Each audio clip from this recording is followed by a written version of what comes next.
Hello cuties, তো আজকে আমি তোমাদেরকে এই ভাইরাল এয়ার মাফটা বানানো শেখাবো। এন্ড তোমরা যদি ভাবো এটা কাজ করবে কি করবে না, তো আমি তোমাদেরকে বলছি এটা 100% ওয়ার্ক করবে। তো চলো দেরি না করে ফটাফট বানানো শুরু করি, লেটস গো। তো এটা বানানোর জন্য আমি নিয়ে নিয়েছি এই রাবারের পাইপগুলো। প্রথমে তো আমি ভাবছিলাম এটা অনেক বেশি এক্সপেন্সিভ হবে, কিন্তু এটার দাম কিন্তু অনেকটাই কম। আমি এখানে 2.5 ফুট মতো পাইপ নিয়েছিলাম, এন্ড এটার দাম নিয়েছে আমার কাছ থেকে মাত্র 5 টাকা। এটা তোমরা যে কোনো হার্ডওয়্যারের দোকানে পেয়ে যাবে। এবার এই পাইপের দুপাশে লাগানোর জন্য আমাদের লাগবে বেলুন, এন্ড বেলুনের মধ্যে তুলো ভরে নেওয়ার জন্য আমি এখানে পুতুলের কাছ থেকে তুলো বার করে নিয়েছি, কারণ এছাড়া আমার কাছে তুলোই ছিল না, তো এর কাছ থেকেই বার করে নিতে হলো। তো এবার আমি এই তুলোটাকে এই বেলুনের মধ্যে ঢুকিয়ে দেবো। আর এখানে বেলুনের মধ্যে তুলো ভরতে গিয়ে অনেকটাই অসুবিধা হচ্ছিল, তাই আমি এখানে কি করেছি, ভাইয়ের একটা খেলনা ছিল, ওই খেলনার মধ্যে বেলুনের ওখানটা ঢুকিয়ে এর মধ্যে তুলো ভরে নিচ্ছি। প্রথমবার তো ঢোকাতে গিয়ে এটা ফেটে গেছে, হয়তো আমি এর মধ্যে একটু বেশি তুলো ভরে ফেলেছিলাম, তাই যার কারণে এটা ফেটে গেছে। তো আমি তারপর আরেকটা বেলুন নিয়ে ওর মধ্যে একটু কম তুলো ভরেছি যাতে ওটা ফাটে না। তো এটা এবার রবার ব্যান্ড দিয়ে সিকিউর করে নেবো। আর এখানে কিন্তু ভালো করে এটা বাঁধতে হবে, কারণ এর মধ্যে একটু হাওয়া ঢুকে গেলে এটা কিন্তু পুরোপুরি খারাপ হয়ে যাবে। সেজন্য আমি রাবার ব্যান্ড দিয়ে বাঁধার পরও আমি এখানে সেলোটেপ লাগিয়ে নিচ্ছি যাতে একটু হাওয়া না ঢুকতে পারে। তো এর পাশে এইখানেও একটা এমনি বেলুন দিয়ে এইটাও ভালো করে সিকিউর করে নেবো। এখানেও দেখতে হবে যাতে একটু হাওয়া না ঢোকে, হাওয়া ঢুকলেই কিন্তু আমাদের পুরো কাজটা একদম নষ্ট হয়ে যাবে। এখানেও আমি সেলোটেপ দিয়ে সিকিউর করে নেব। দেখো এটা কিন্তু রেডি হয়ে গেছে, আর এটা দেখো কত ভালোভাবে ওয়ার্ক করছে।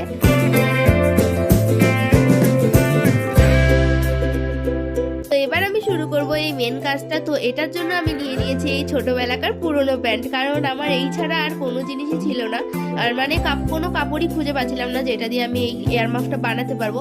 তাই ভাবলাম এই প্যান্টটা কেটেই বানিয়ে ফেলি।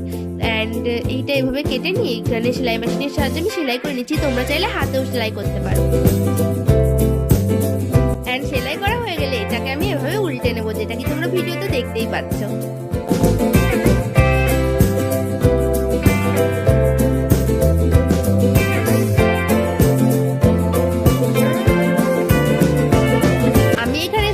স্টেপ বাই স্টেপ দেখিয়ে দিচ্ছি যাতে তোমরা নিজেরা ইচ্ছে করলেও বাড়িতে কিন্তু ইজিলি এটা বানিয়ে ফেলতে পারবে। আর এটা বানানো সত্যি অনেকটা বেশি কঠিন না, বাট এটা বানাতে তোমাদের ধৈর্যের অনেক প্রয়োজন হবে, কারণ আমার এটা বানাতে 3 দিন সময় লেগে গেছে। তাই চলো এই কথায় লাইক করে দাও সবাই। যাই হোক, এবার এটাকে আমি এবার উল্টে নিয়েছি। উল্টে নেওয়ার পর এবার হেয়ার ব্যান্ডের মধ্যে এটাকে ইনসার্ট করে দেবো।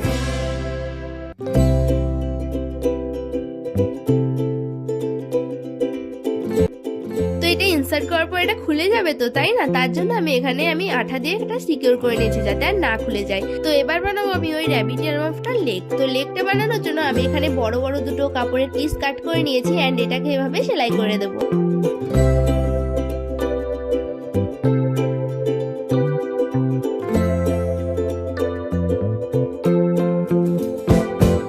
এন্ড সেলাই করার পর এটাকে আবার উল্টে দেবো। তো এবার বানাবো কানের ওই পোর্শনটা, যেটা কি একদম গোল মতো হয়। এন্ড এটা বানানোর জন্য আমি এখানে এই কাপড়ের ওপর একটা কাগজের সাহায্যে গোল মাপের দাগ কেটে নিয়ে ওটাকে কেটে নেব। কেটে নেওয়ার পর এটাকে মোট আমরা 4 পিস কাট করব, কারণ দুটো বানাবো যেহেতু, তাই দুটো করে লাগবে। এন্ড একটার পর একটা রেখে এটাকে এবার সেলাই করে নেব।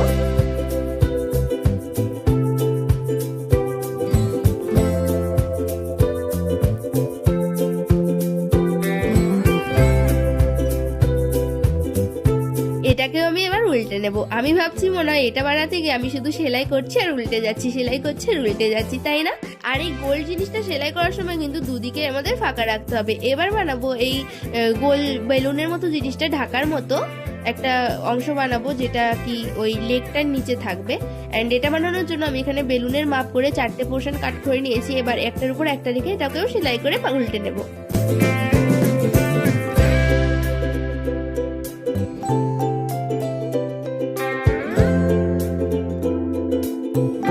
এবার সবার লাস্টে যেটা বানাবো সেটা হলো কান। এন্ড কানটা আমি প্রথমে এঁকে নিচ্ছি কাপড়ের উপর, তারপর এটাকে কাট করে নেব। এন্ড তারপরে এটাকেও 4টে পিস কাট করেছি, এন্ড এটাকেও একটার উপর একটা রেখে সেলাই করে নেব।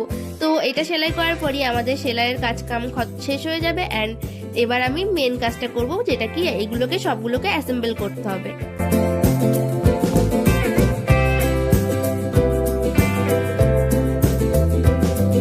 পাইপটার মধ্যে এবার আমি কাপড়টা ইনসার্ট করে দেবো, যেটা আমি সেলাই করে রেখেছিলাম। পুরোটা কভার হয়ে যাওয়ার পর বেলুনের মতো পোর্শন, মানে বেলুনের পোর্শনটাও আমি কভার করে নেব। তো চলো এগুলোকে সবগুলোকে আমি কভার করে নিই, আর তোমরা ততক্ষণ মিউজিকটা এনজয় করতে থাকো।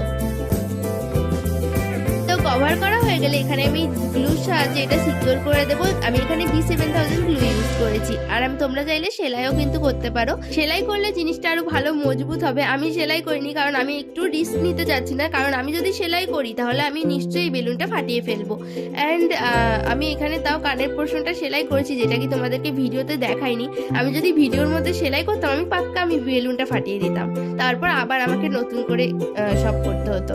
যাই হোক, আমি এখানে আবার এই কানের পোর্শনটা ঢুকিয়ে নেবো অ্যান্ড ভালোভাবে অ্যাসেম্বল করে নেবো। আর আমি ভয়েস ওভার দিতে গিয়ে এত তোতলাই আমি কি বলবো নিজেই বুঝতে পারি না। তো আমি এখন আর বকবক করতে পারছি না, তোমরা এখন ভিডিওটা মিউজিকের সাথে শুনতে থাকো আর ভালোভাবে বুঝে নাও, ঠিক আছে? কারণ আমি যদি বোঝাতে যাই তোমরা আমি কি যে বলবো তোমরাও বুঝতে পারবে না, আমিও বকবক করতে থাকবো এদিকে। এখানে ওই কানের পোর্শনটা ভরার জন্য আমি আবার তুলো ইউজ করেছি অ্যান্ড আমি এই ডিআইওয়াইটা বানাতে গিয়ে আমি পুতুলটাকে আধমরা করে ফেলেছি, কারণ ওর থেকে আমি তুলো নিয়ে নিয়ে এখানে ভরেছি। তো পুতুলটা হচ্ছে ভেবে থাকো। তো যাই হোক, পুরো 3 দিন কষ্ট করার পর ফাইনালি আমার ইয়ার মাফসটা রেডি হয়ে গেছে। তো এবার চলো টেস্ট করে দেখি এটা আসলেই কাজ করে কিনা। এটা কতটা কিউট হয়েছে তাই না? তো এবার চলো 1 2 3 এন্ড একটা দেখো কত ভালোভাবে কাজ করছে তাই না? আমি তো এটা ভীষণ খুশি বানাতে পেরে এন্ড এটা পুরো 3 দিন লেগেছে আমার বানাতে। তাই প্লিজ ভিডিওটাকে লাইক করে দিও আর আমার চ্যানেলটাকে সাবস্ক্রাইব করে বেল আইকন অন করে রেখো। আর তোমরা কে কে এটা ট্রাই করবে সেটা কিন্তু কমেন্টে জানাতে একদম ভুলো না। আর যদি ট্রাই করো তাহলে আমাকে ইনস্টাতে ট্যাগ করতে ভুলো না, কিন্তু আমি আমার স্টোরিটা অবশ্যই শেয়ার করব।